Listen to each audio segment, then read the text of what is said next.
Hi, everyone. Welcome. Today, we're going to be talking about the following question. Should you start a Substack?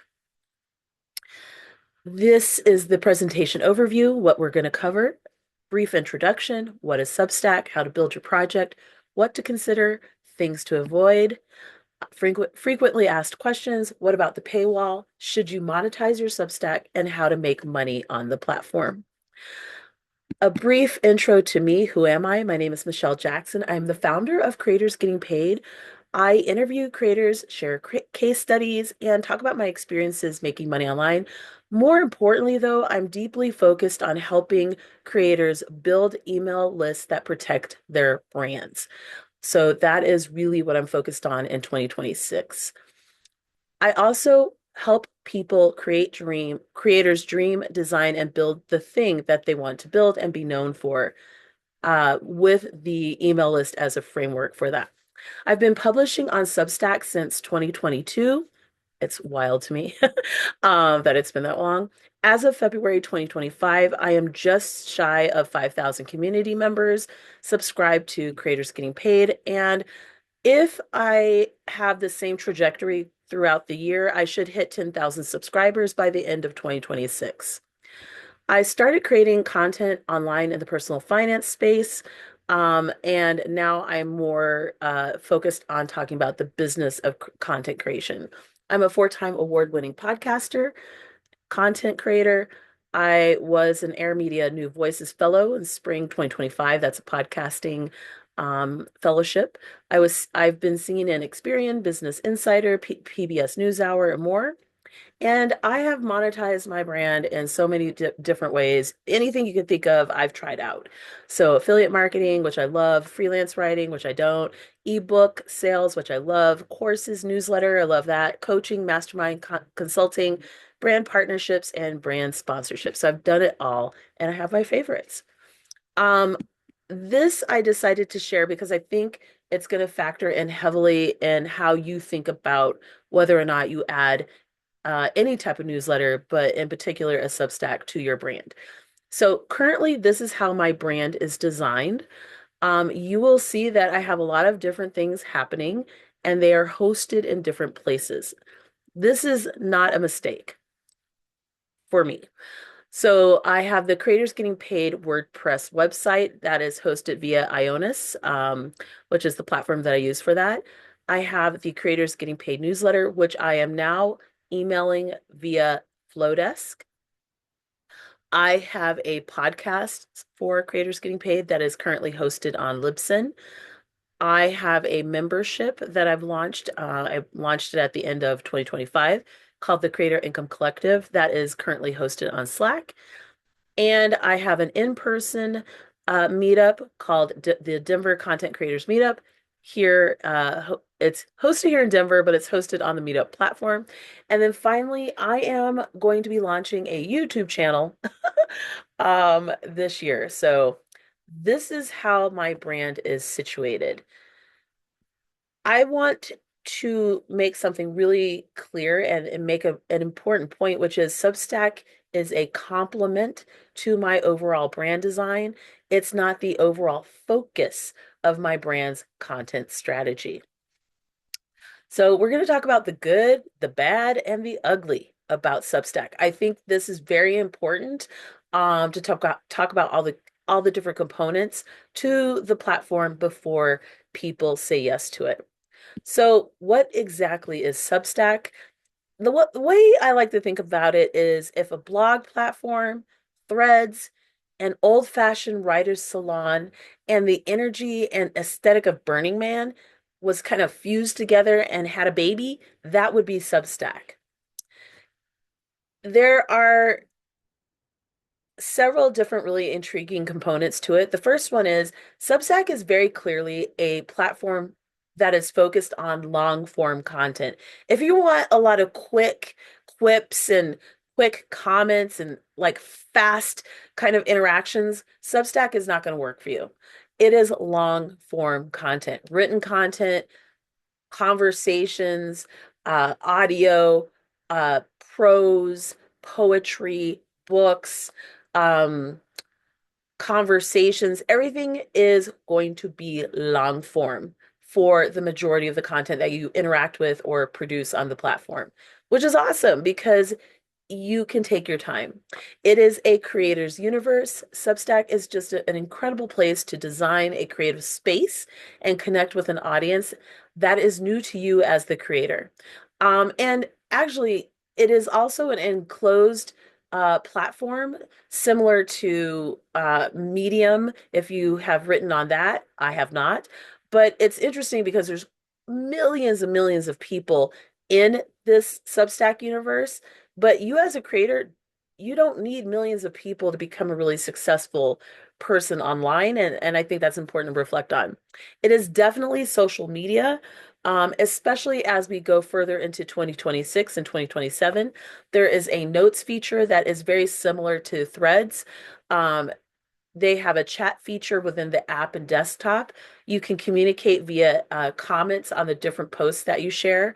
Again, it's an enclosed ecosystem. There were about 41 million unique visitors to the platform in January of 2024. That number has gone up. Substack also is an authority builder. You can become known for a thing, utilizing the platform and building a portfolio of work on there. It's a place for searchable content. SEO and specifically, excuse me, if you utilize that with Substack posts, it helps to index your content um, off of the Substack like platform. I have found posts that I've written via Google, which was like amazing. Increasingly, people are starting to notice AI or results with their content in AI search results. I think that's going to be something to really kind of watch out for and look at as time goes on. It is a collaboration mecca. If you're looking to work with people, Substack's a great place to do that. You can connect and partner with creators, building adjacent brands or complementary work. And it's just a lot of fun to do. I've done that. It is also a place where you can get paid for creative work. It is absolutely possible to monetize your work on the platform. And again, I do want to make this very clear. Substack is rapidly becoming a long form social media platform. It is great for the following: discovery of your project, collaboration, connection, building a portfolio, and live stream content, which I didn't mention in my previous comments. The platform, though, here's the not so good, and I think it's important to bring up. The platform has Nazis. I spelt it purposely like this. However, in my view, if you are on Twitter, even Threads, any third-party platform, I think it's safe to say that you can side-eye ownership of the platform or users of the platform, in addition to like systems on these different platforms, such as bots that have been weaponized against certain types of creators. I think being a creator utilizing any kind of third-party platform these days, there's an inherent risk. And I think it's important to bring this up. You can do some research on the different stances the founders of Substack have taken around freedom of speech, and um, people have not always been very happy with the stances that they've taken.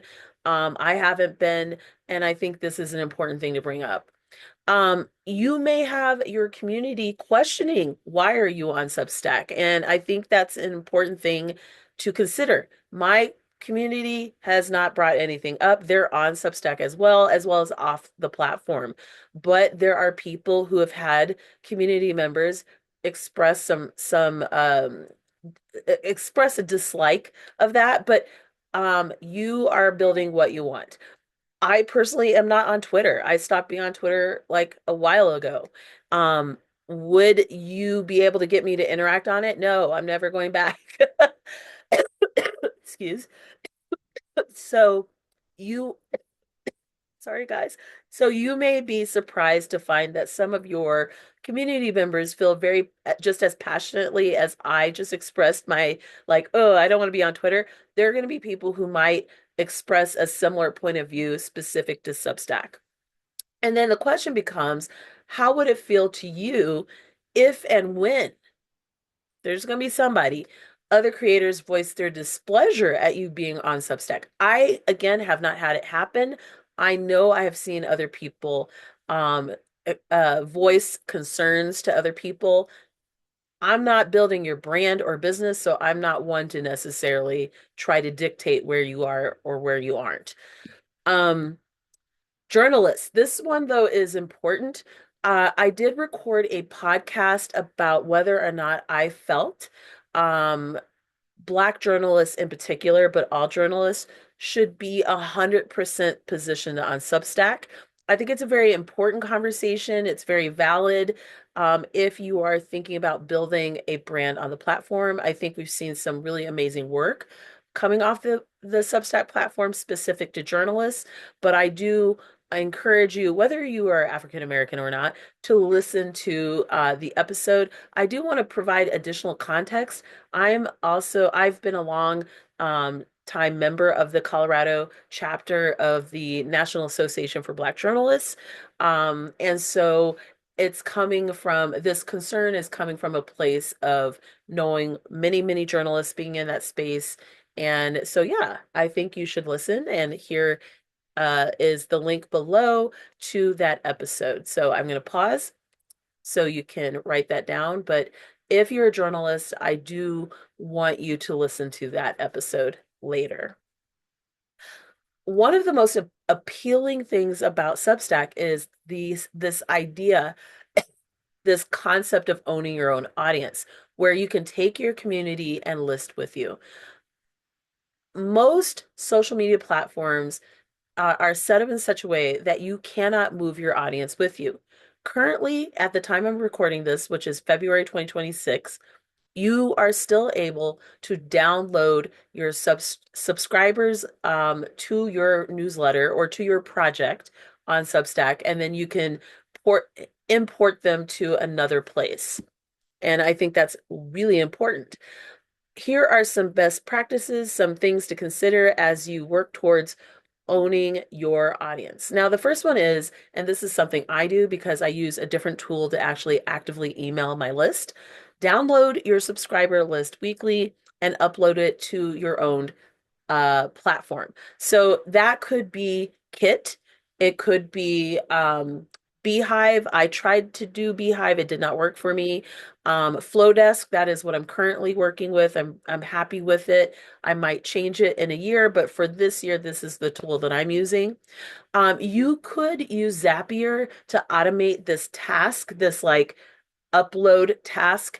And that's very dependent on the email service provider you're using. Some don't have that Zap capability, so just be aware of that. One thing I think is very important, and I do really want to point out, is that Substack is now prioritizing its app. What does any of that mean? Why is this important to bring up? You won't be able to email the people who have asked to be notified, to be contacted or connected with via the app only. They have a choice where there's like subscribing to your newsletter and it says, how do you want to be contacted? And you can opt for app only. Now, if you're a person who's trying to build a list and have access to folks off the platform, this creates a problem. This is actually one of the reasons why I was feeling like it was very urgent for me to start emailing off the platform. Because I knew that there were people that I would not be able to communicate with unless I was doing stuff on the platform, which I do. But my newsletters are different. I sell in my newsletters, I backlink to things, and I did not want to lose momentum with my list or have my list not do the things I wanted to do because I'm 100% focused on that. I am not. And I would encourage you not to be 100% focused on the Substack platform, but there's a lot to the platform that's very enticing. When I'm working on my newsletter, I use both my phone and laptop. I think it's good to see like how people experience your newsletter via your phone um, integration versus laptop. So it's kind of an interesting way to just kind of walk in the shoes of your reader or the folks that are subscribed to what you're doing. But I find it easier to create and to upload things via the laptop. I wear contacts as well, so that's part of the reason why that is. Here I'm going to share just kind of briefly how you can build your project on the platform. Um, so there are a few things I would encourage you to do, which is to start asking the following questions, excuse me. What topics would you like to cover? Like very basic. What do you want your Substack to do? Who is your ideal audience? How will you drive people to sign up for your project? Like how will you move people from a really active social media platform to your newsletter? What's your call to action? I'm always working on that. Do you have a gift or freebie to share that would entice people to go to sign up for your list, sign up for your Substack? There are a few other things to consider. Um, what would you like to name your project? You can actually have cutesy branding on the platform, which sometimes is not ideal. I would say be careful with spelling and just make it easy for people to remember. I would also strongly encourage you to search the name of your proposed name for your Substack in the search bar to make sure that someone else hasn't named their project something similar. Branding, how would you like to design your project? I would say initially keep things really simple. And then as you commit to the project and you stay excited about it, then you can tweak things over time. What subject or topic would your project fall under? Because you do need to indicate that as you are setting up your newsletter. And how will you, again, I've asked this before, how are you getting people to say yes to it? Like, how are you telling people about your project? How are you getting those community members, those leads, those prospects? How are you moving them from, say, Threads to Substack, from your podcast to Substack, so on and so forth? Something to consider. Now, this is what it looked like to me when I was setting up my Substack initially. This is the laptop view. So you see the getting started button, create an account. This is before you sign in. So you'll see the different topics here at the top. Those posts right below those topics, I'm pretty sure those are like trending articles or projects, what have you, that people had published that week or that day.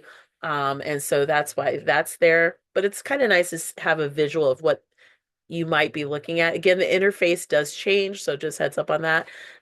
This is a closer look to this. This is my homepage, my personal homepage to my feed. So again, these are the different posts that were happening at that time. There's a little house, which is home, that chat box, and then I cannot remember what those four squares are, but I don't think I use it that much, so I'm not like too fussed about it, and you probably won't be either. This is the back end of my newsletter. So this is just, again, to give you a general view of kind of what you're going to be looking at. When you're setting things up in that settings section, it's going to look like the picture below, step number 2. So just take your time, don't rush it, just kind of really look at everything. The categories I referenced, you can see that mine are education and business. So again, you're going to have this long like list of things that you're going to toggle as you go through setting up your newsletter. So just be aware of that. This is a screenshot taken on February 1st, 2026. So right now I'm at 4,579 subscribers. And again, I tend to get I'm getting like 25 to 40 subscribers a day or like every 2 days, I guess you would say. And so I will reach 5,000 probably no later than the end of February. So I'm very excited about that. I've been working really hard. There are some things that you really should be avoiding or just being aware of, and just things to consider. some food for thought. Okay, things to consider. What what is your profile handle and does it match your project? Make sure to search that and you could Google what is a Substack profile handle so you can have a visual. I didn't realize this, and so my handle doesn't match my project, and I'm afraid to change it, and I'll talk about that later. How often you would like to publish your publishing cadence. Ideally for me, it's once a week. If you can't do that, every other week. But I'm at the point where I publish 1 to 3 posts a week, depending on what I feel needs to be covered. Sometimes I do a case study. Sometimes I'll do something really personal in addition to the one non-negotiable newsletter a week. In the early stages of, or rather, let me rephrase this. Substack currently is very much in the early stages of growth. And so part of the reason why I'm not like discouraging people from using Substack is you could really leverage this growth cycle that Substack is currently in. Most, you know, social media platforms have like a length of time where you really benefit from their growth cycle. They're pushing really hard to grow their technology, excuse me, not device, their technology, their SaaS tool. And so they benefit from making sure that the users benefit from using the platform. So for me, part of the reason why I'm still on it, there are many things that I do like about it, is I want to leverage this momentum. Momentum is so hard to grow, to sustain, and so to be a part of a social media platform that's very much in the beginning stages of epic growth, if it sustains itself as a business, is pretty exciting.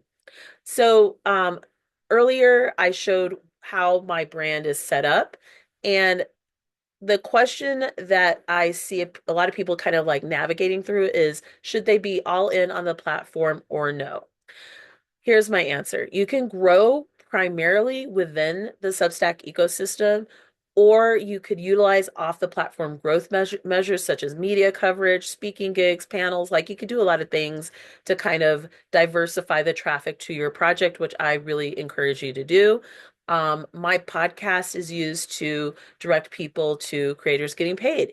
Podcast is called Creators Getting Paid. So really thinking about what are the things that I can do to optimize this platform, grow my work, and protect my work. This is increasingly something that's really important. How do you protect the work and the spaces, the art, whatever it is you're doing, how do you protect that?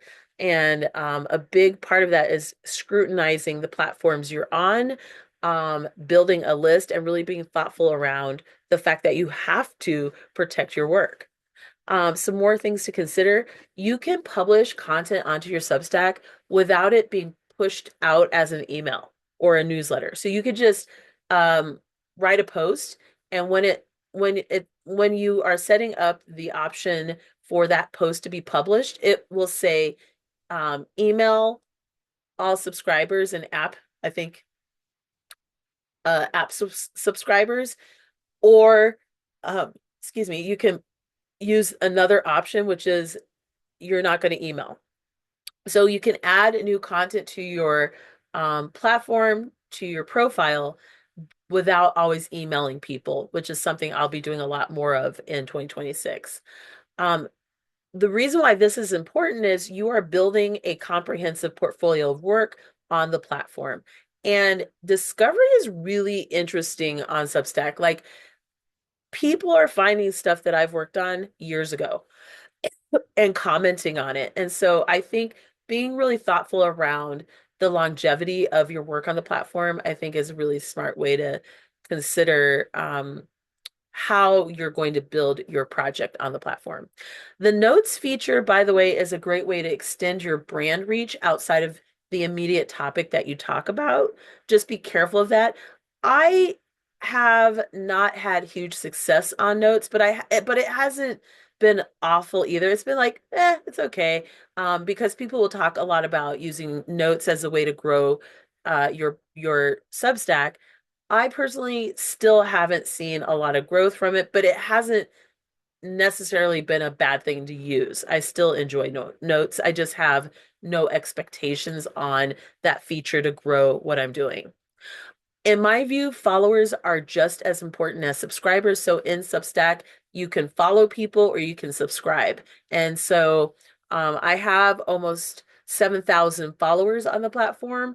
And I think the goal with those followers is to get them to eventually subscribe or to get them to become really like enthusiastic fans of the work that you're doing so that they're sharing what you're doing with other people, even if they aren't subscribed. Here are some things to avoid. Perfectionism. Substack is a really creative space. You do not need to be perfect there. And honestly, perfectionism on the platform, I think, turns people off. There's a section in the back end of your brand called the danger zone. Don't accidentally kill your project. There's a way where, when you're tinkering around in the back end of your newsletter, you can just kill your newsletter accidentally by clicking on the wrong thing. So if you're really tired, I would say be really careful about working on your newsletter. Yeah, if you're really tired, just don't do it because that's the one time you're going to click on something and kill your project. Expressing irritation. Now, this one, of course, you need to express what you're going to express with people. People can be annoying, they can get on your nerves, whatever. But one thing I've noticed is that sometimes people unintentionally are talking down to other people on the platform. And you want to be aware that that's how people are perceiving some of these interactions. So just heads up on that. Confusing your audience. Avoid telling your audience that you have a Substack. Instead, just share the name of your project. Why do I say this? If you start with, oh, I have a Substack, most people don't know what it is. It's a tool to do a thing. If you start with, oh, I have a Substack, you're probably going to have to educate people on what a Substack is versus, oh, I run this project and just educating them on the project that you have. So just be mindful of that. Again, here are some questions people have asked, the FAQs. Is Substack social media? Yes. However, it's long form. It's a hybrid communication medium that includes both a website option, social media, and social connection. How often should you publish? This is a great question. It really depends on your project, depends on you, depends on your capacity, and also what your audience wants and are receptive to. I would encourage you to publish something at least once a week, at least once a week. If you aren't able to due to capacity, every other week is ideal. Um, or rather, every other week is fine, but probably once a week is the best cadence. But don't push yourself. It's better for you to start slow and build up to what you're trying to do than start fast and then crash out. Is it the same as blogging? I hear this a lot. I feel like it's really different in certain ways from blogging because I used to blog.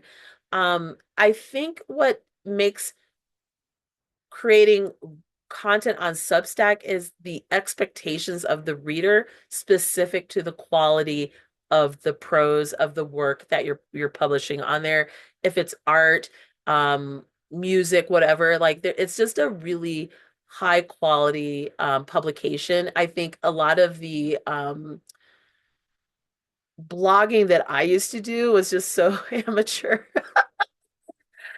Like back in the day, I think the excuse me, the people who are um creating work on the platform typically are really good, but maybe they've been nervous about putting the work out in the world. Maybe this is something that they've been doing since they were a kid, so they have all that like lived experience doing whatever it is they'd like to um shine a light on by using the Substack platform. So they have all this lived experience with that work.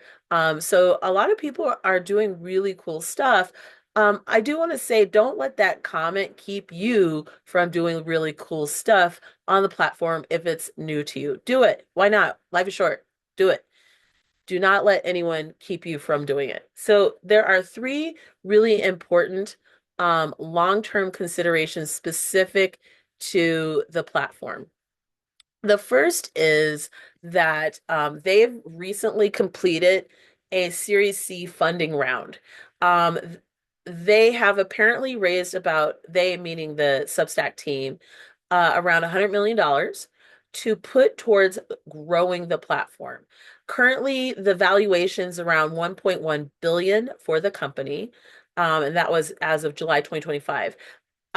One really important thing, VC money, venture capital money will always change a platform because these people owe these folks who invested in their project a return. And so that might mean that they change the platform in ways that you may disagree with or dislike. It is what it is. It just is what it is. And I'm just reminding you. Every platform will change, um, especially when other people invest in it. And this is why you need to always prioritize your needs first, which is why I have a lot of my brand. Uh, in fact, Substack happened after I'd started all these other parts of my brand. So, and why I decided not to go all in with the platform, I was like, let's keep everything as is. It's a little, there are a little there are several moving parts, but I feel safer with how things are set up. Once your project reaches around 10,000 followers, or excuse me, subscribers, if you've monetized your Substack, you will begin to really think about and want different things in order for you to better serve your audience better serve you, and better monetize the work that you're doing. Um, Substack does not have like the ability to do Zapier, like the API integration, or maybe someone's figured out how to do it, but in general, there's no integrations with the platform, which makes it, a little frustrating if you wanted to do something different than what's available to you. Um, it is a really, really great place for growing a brand, establishing authority. Again, by the time you've reached about 10,000 subscribers, you're just going to inherently have different customer service needs. You're just going to want different things from the platform. And so I've consistently seen a lot of like tension or friction related to projects that hit that like 10,000 mark. They're just things people want and people need. They've worked really hard on it, and it seems like that's the gap in service, if you will, that Substack has. Like that's where they could really focus on improving the customer experience. And right now, they could be, but it feels like it's not quite a priority. So just heads up on that. Unexpected tech glitches. This one's huge. So here are some examples of what I'm referencing. Accidentally deleting your Substack. I know a woman named Lucy Werner. She was tired. I was talking about don't do anything on there if you're tired, and she inadvertently deleted her whole newsletter. And it was an absolutely beautifully done, well crafted space. And it was really difficult for her to get the support that she needed from the team to resolve this problem. And so that's frustrating. Someone last week, the week before I recorded this, talked about how they lost access to their platform because they were trying to change their email address in the back end, and it broke their project. Um, Cody Sanchez of Contrarian Thinking, which is a huge, huge, huge project. When she was on Substack one day, she woke up and she was locked out of her Contrarian Thinking newsletter, and she was pissed. And she had about 50,000 people on there. So just making sure that you are aware that, again, it's a third-party platform. They have the choice that the people who moderate and run the brand or run the platform can decide that you don't need to be there. And their their choice. And so just think about that. One thing I love though is the opportunity to build community online and in person with Substack. I've met some great people because of my project, and I think building connection is the key to everything specific to being on the platform. You will be so surprised to find out who is in your Substack community. I personally have met people who are part of my Substack community via lives that I've hosted randomly in town, conferences, side hustles that I've done because I do still do one that's really fun and I can't get rid of it because it's so fun. Um, in my town, again, I it's so wild to me. I've just randomly meet people and they're like, "Oh, what we you're the person who does this." And I'm like, "Yeah, that's me." And they're like, "We're one of your subscribers." So you'll be shocked about who is following your work and who's supporting it. There are so many silent, quiet, low-key members of your community who end up on your list. Never, ever, ever forget that. Be really proactive and thoughtful about how you're going to build and grow your community. Spend time with people safely. Even if they leave your community because it no longer serves their personal professional needs, people always remember how you made them feel and they'll continue to shout out and share your work. So, um, people outgrow your project or the way you serve them because you've met their needs. There's nothing wrong with that. Don't forget though that these same people still may love on you, your work, and just share you with the world. So, just some food for thought. Building connection again is the key to everything. Set up online meetups around certain topics, discussions, general Q&A conversations, fun days. Like it doesn't have to be serious. It could be if you're an artist, you have a digital art experience or you can host it in your hometown. Like it's up to you what you do. What I like about Substack is you can be super creative about how you do whatever it is you're doing. Like your imagination is the only thing that's holding you back. Host in-person meetups, but keep them super easy. Just lean into what's typical for socializing in your town or region, and that's a great way to expand your reach as a brand. Attend conferences in your space if you can. Host an adjacent event at a conference to connect with your audience in real time. All of these things I'm suggesting are to help you grow your project. Share opportunities, uplift your community members' work, events, and accolades. Shout them out. People, sometimes people are just they're working on their own and they're the only person who understands what they're doing in their personal circle. And now they've met you and they're like, "Oh my God, we can geek out about this thing." Shout them out and celebrate their work and what they do. They will so appreciate that. So, what about adding a paywall? The paywall is a way to encourage uh, people who are using your newsletter, who are engaged with it, to pay for really interesting, intriguing content behind the scenes, behind the paywall. We've all experienced them. So, I have some thoughts about this. I've used a paywall feature. I feel like the paywall is can be really hard to grow because what you are sharing that is behind the scenes has to be so compelling to the person who's subscribed to your project. In order to upgrade, especially these days, you need to really work hard on making sure that the value makes sense, but you need to be careful not to like get super in your head and like try to offer a billion trillion things and it doesn't match the amount that you're being paid per subscriber. So just it's a balancing act, but it's something to think about. And they can be kind of hard to grow, especially in the beginning.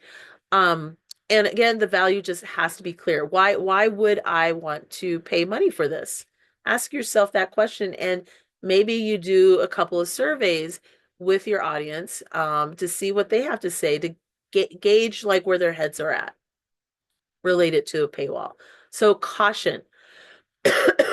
Again, around 5,000 subscribers, your brand needs will absolutely change, especially if you're monetizing your list, and you really should be. I now email my list via Flowdesk instead of using Substack.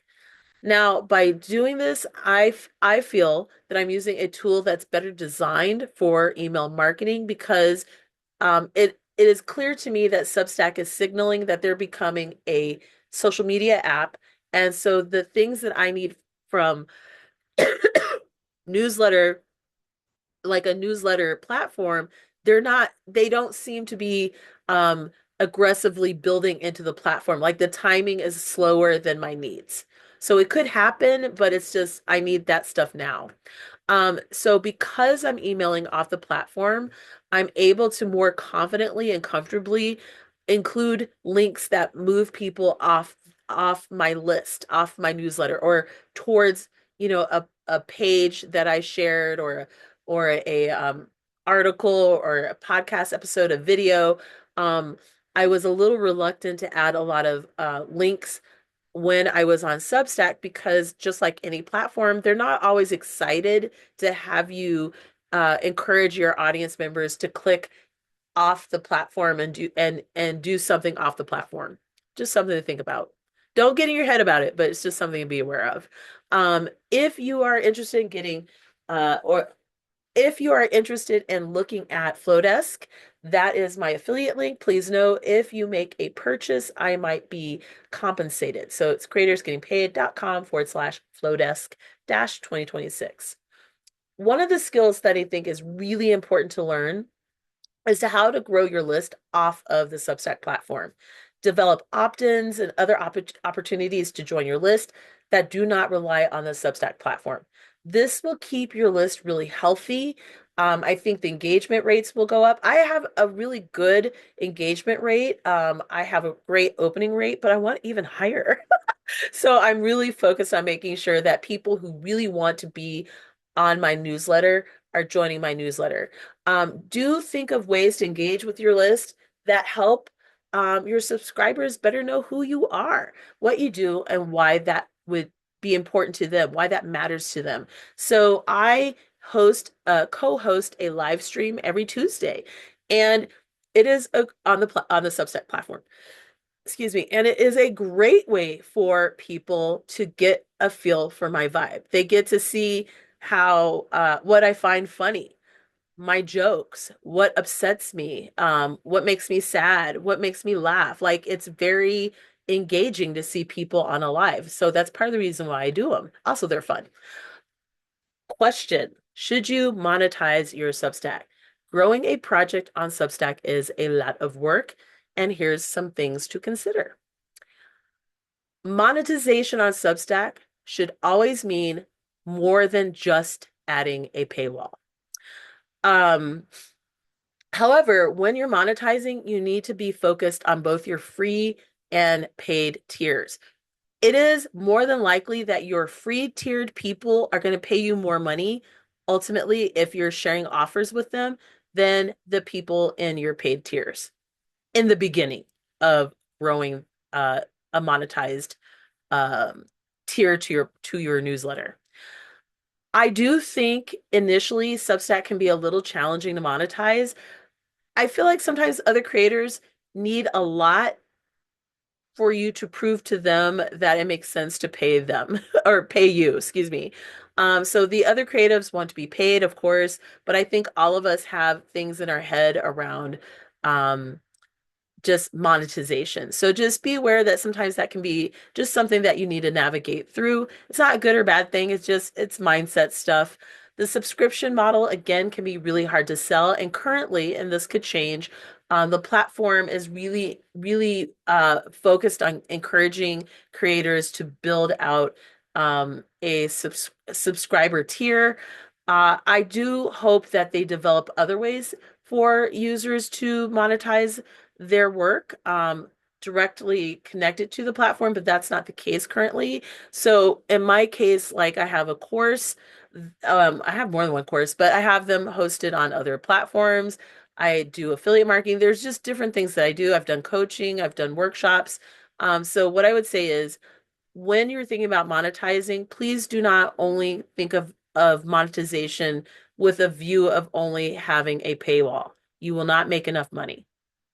If you only focus on a paywall in the beginning, you're not going to make enough money. So you need to be thinking about more than one thing, and then just dig in deep and go from there. Uh, let's see. Despite the challenges, I have definitely made money on the platform, but most notably, I made the most money I feel the first year I was on Substack. And I think the reason why was because my list was so healthy. I had it was just a really good list at that time. The bigger your list gets, the more you have to really like be careful with the health of that list. You want to like delete email addresses that aren't delivering.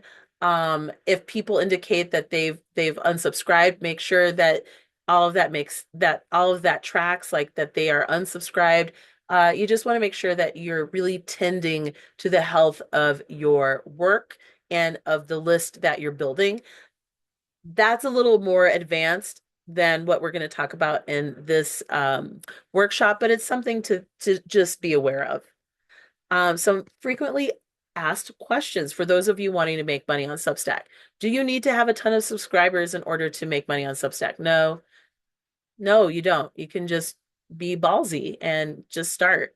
Do you have to have a personal product? Not necessarily, but I think in the end, creators with products make more money. They just do. I think because they are not at risk of losing an income stream that's reliant on another platform or another party. When you develop your own products, it's a great way to differentiate, can't get the word out, yourself from other people. It's a great way to share your expertise. It's just a really good way to stand out from the crowd. So I would say definitely eventually you should be making your own products. Do you need to wait to monetize? No. And in fact, I think the earlier you do it, the easier it is to set an intention with your audience on what to expect moving forward. So, what you do need is ideas on how to monetize your specific project, guidance on how to grow your list, community building and marketing tips, and a resource to help you as you do that. So, you've started your Substack, you're all excited. Now you want to monetize that work, and you're in luck. I've made something for you to help you with that. How to grow your list in 2026. This is to me a foundational asset, tool, resource that people need in 2026. There's a lot of headwinds impacting your ability to operate your brands and businesses in 2026. You've got problematic, social media platforms, you've got people suppressing content, you got a lot going on. Grow your list. And if you've had trouble doing that, you can't wrap your head around it. You've been a creator for a while, you've got tons of followers, and you're just like, Michelle, I'm not worried about it, but maybe I'm starting to think about this. This is the workshop for you. So, what is How to Grow Your List in 2026? I feel like that kind of rhymed a little bit. I'm glad you asked. It's an on-demand course. It's an ever-evolving resource, so I'll be tinkering away with it and adding to it. It's a resource focused on the importance of list building in particular and a guide to building your own owned list or newsletter list. They're similar but slightly different, but you don't have to worry about that right now. Um, Again, it's an on-demand resource sharing the following: tips to build a healthy list, how to attract subscribers, what to sell and how to sell using your newsletter, and just some additional monetization guidance. Please stop focusing 100% on paywalls, protect your brand, get audience feedback and more, access to an ongoing evolving resource, and again, grow your list. This is so important. Buy it today. What is the price? It is a whopping $37. Actually, it's a great price. And you will go to creatorsgettingpaid.com/email dash list dash course. So I'll pause here. I really hope that you feel empowered as you move forward with whatever next steps you decide to take. There is more than one newsletter platform that you could be using. Um, they all have their pluses, their pros and cons. But I do want to point out one thing, which is I think for discoverability and just getting in the practice of growing a list and like understanding how that works as a beginner to that strategy, Substack can be great. I think as your project ages, that's where you're going to have to really like make other decisions around what you need to do to make sure that your brand is protected, so that your work is healthy, that you're growing, and that you're excited about what you're doing on the platform. So again, I think from 0 to 5,000 on Substack, it can be really great, and then you're going to start making some decisions probably about 5,000 subscribers and up. And I actually think that's most platforms where there's just a moment where you have to ask yourself, is this still working? Do I need to tweak something? I just think that it's important to point this out for Substack. You're grown, you're an adult, you're going to do what you're going to do, but I'm hoping that this helps to equip you with some of the things to consider as you move forward with making a decision on whether or not you should use Substack.